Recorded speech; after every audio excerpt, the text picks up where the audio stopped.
This is Discovering the Scriptures with Dr. Peter John Parisis.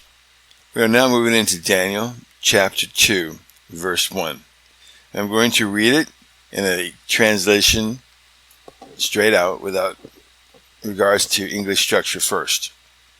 Dreams, Nebuchadnezzar had of Nebuchadnezzar of reign second, and in the year him left that his sheep, his spirit, and was so troubled. Let's go ahead and look at this in the King James Version first. Quote, and in the second year of the reign of Nebuchadnezzar, Nebuchadnezzar dreamed dreams, wherewith his spirit was troubled, and his sleep brake from him. Unquote.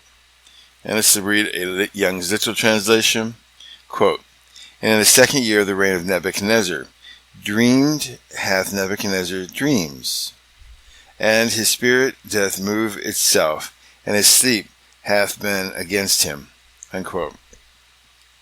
I'm going to read the English Standard Version. Quote, in the second year of the reign of Nebuchadnezzar, Nebuchadnezzar had dreams.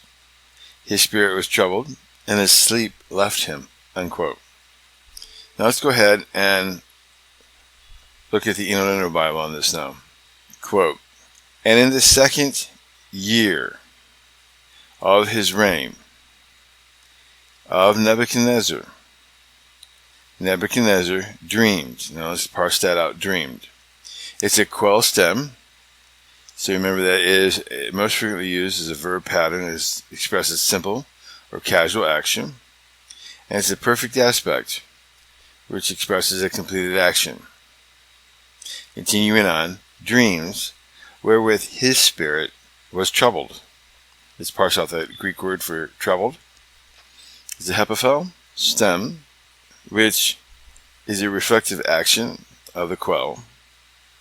It's an imperfect aspect, which means it's not completed. So he's dreaming, he dreamt. He was troubled, and his sleep brake. So let's look at brake. It is an nephel stem, which is passive. It's a perfect action, which expresses a completed action. Break from him. So let's go ahead and look into this verse here. We're going to have some trouble with this, and I'm going to explain what seems to be the best way to interpret this. Let's go back to what we're looking at. We need to read this in context first. So we're going to go ahead and look at the paragraph and read the whole thing. Reading from Daniel 2:1 to 2:3, King James Version, quote, and the second year of the reign of Nebuchadnezzar, Nebuchadnezzar dreamed dreams, wherewith his spirit was troubled, and his sleep brake from him. Then the king commanded to call the magicians, and the astrologers, and the sorcerers, and the Chaldeans, for to show the king his dreams. So they came and stood before the king. And the king said unto them, I have dreamed dreams, and my spirit was troubled to know the dream. Unquote. Now here's our problem with this verse. Daniel writes in the second year of the reign of Nebuchadnezzar. The problem with this verse is second year. Second year of what? From what? Where is he measuring this ruler of the second year? We don't know. I was reading commentaries on this, and the best one that I can come across that makes more sense to me, the way Daniel is writing this book to the Jews, is if I'm writing this to the Jews, I'm going to be talking about my experience and what God's doing. And John Gill puts it this way also, that he went through all the possibilities of what the second year is, because there's many ways to look at this. But he wrote down this. In the second year, in the reign of Nebuchadnezzar, that is, in the second year of Daniel's ministry, in or under the reign of Nebuchadnezzar, who continued at court under different reigns, till the first year of Cyrus. Remember the verse previous, he talked about being there to the first year of Cyrus, standing in the court. Even though he was in there with Cyrus longer than the first year, in the perspective of in the court, first year. Because we have here a problem, because remembering, in chapter 1, we have a placement of Daniel being under this vegetarian fast for 3 years. So if he goes the second year of the reign, that's going to put Daniel in front of the king before the 3 years.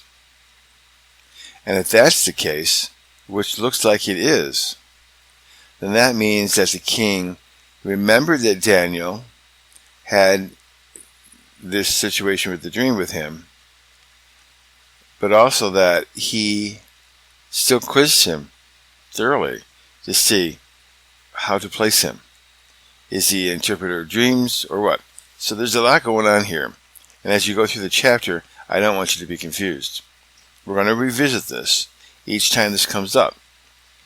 But right now, this second year of the reign of Nebuchadnezzar, the smartest and the best way to look at this one, after looking at all the different arguments, is that this is Daniel's writing.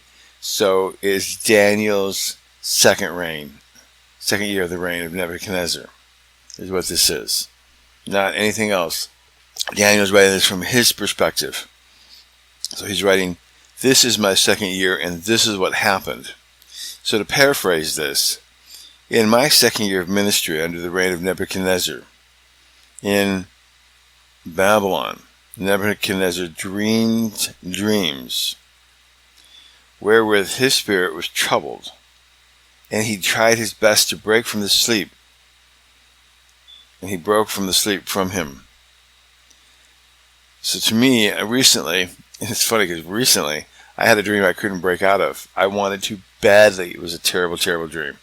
I wanted to break away from it badly and could not. Finally, I was awakened. It was the only way I could get out. And I was so glad. And I was so exhausted from that dream, fighting, trying to get out of it.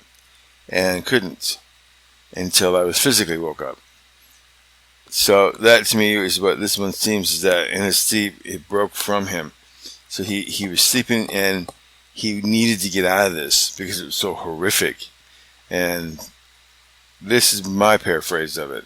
So in the second year of Daniel's ministry, in the reign of Nebuchadnezzar being there, Nebuchadnezzar dreamed dreams wherewith his spirit was troubled.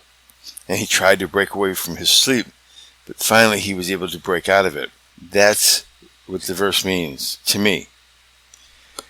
When we look at everything else about this, that's all we have. So Daniel is constructing what's going to follow next in this dream. He is basically going to be foretelling prophecy. Remember the last verse we just got out of. Daniel talked about the prophecy that took place 200 years before, that Isaiah wrote about Cyrus and about what Cyrus was going to do. And now Daniel is seeing it and seeing it fulfilled. So the very first verse of the second chapter, we see he's following with laying out what's going on. So that's my thought on this one. You can take it differently. Others do. But that's what I think.